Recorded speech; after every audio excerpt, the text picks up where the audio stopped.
Subscribe to my channel. Subscribe to my channel. Magandang umaga sa inyong lahat.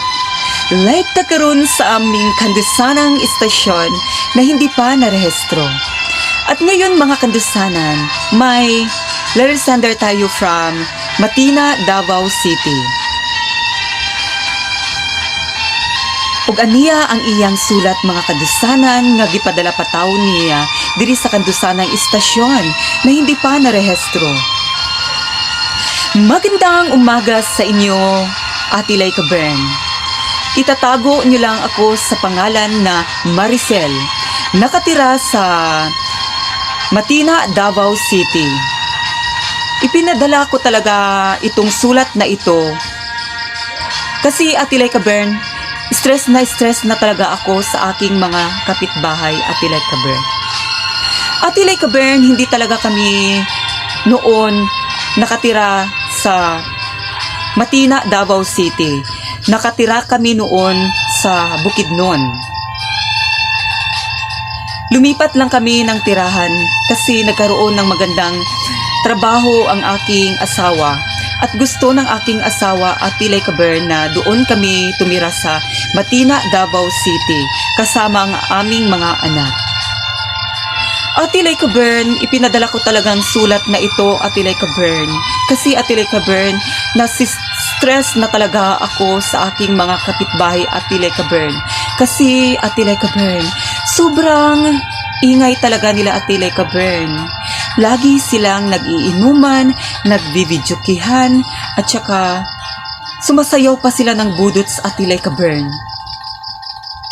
Hindi ko talaga inaasahan, Ate Laika Bern, sa pagtira ko sa Matina, Davao City na masistress pala ako, Ate Laika Bern.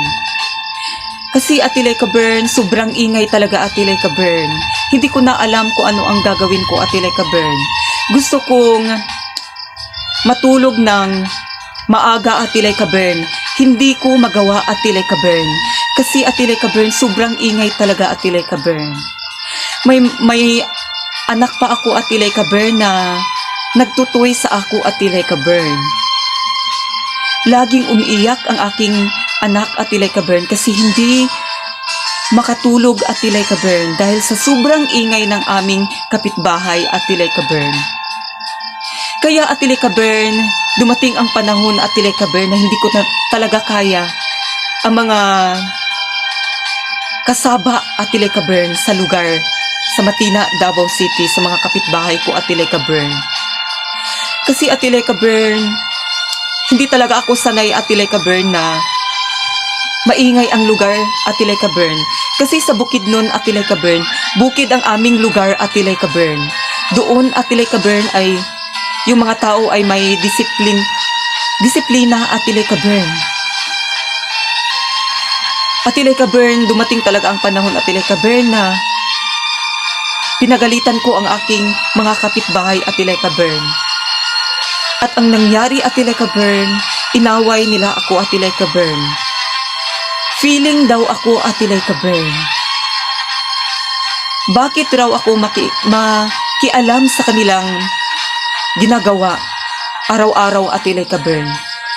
Na dayo lang daw ko, Ate Laika Bern, sa ilang lugar.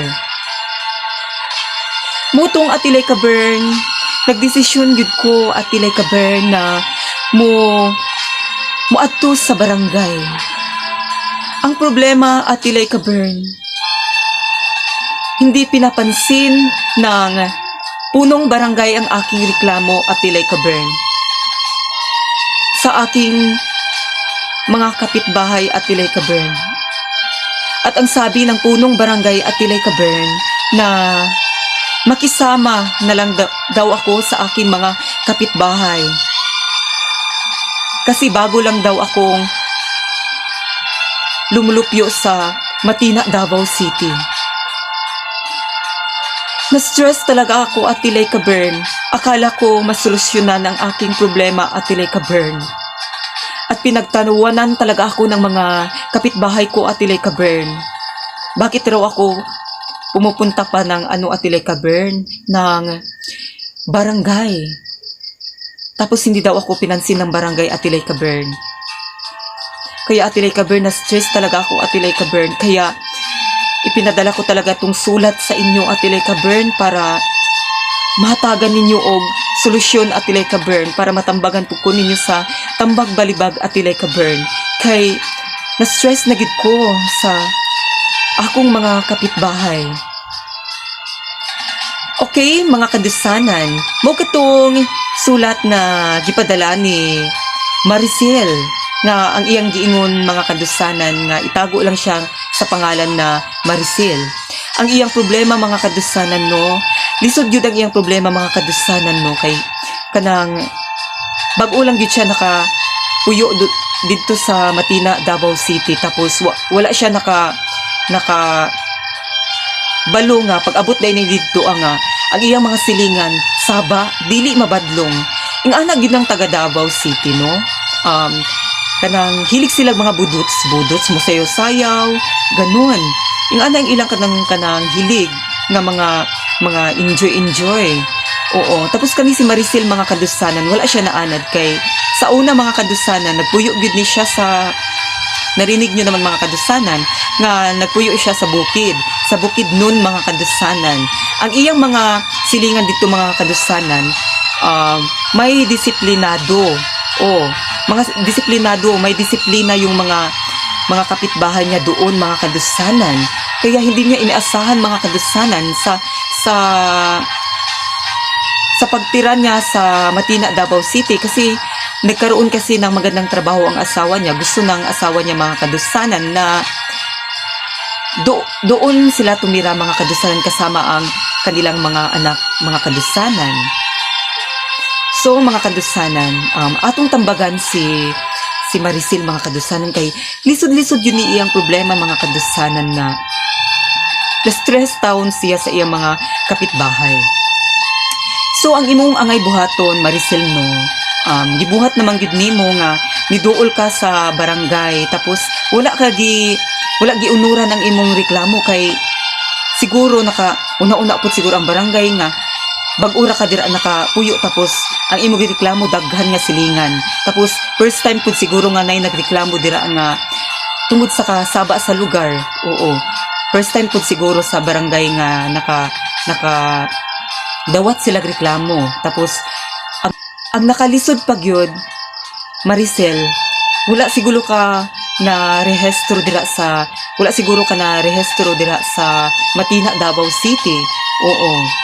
Ang angay nimong buhaton, ang the best nga solusyon gud ana para maaksyonan ang imong problema, adto kang Rafi Tulfo. Oo. Kay si Rafi Tulfo, bisang unsa ka gagmay nga mga problema maaksyonan gid niya, masolusyonan gid niya.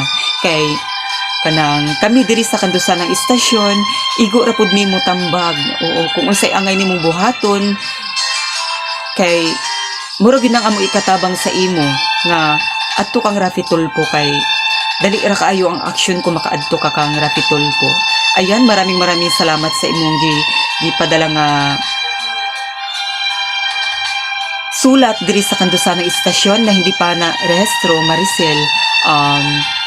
Maraming salamat talaga.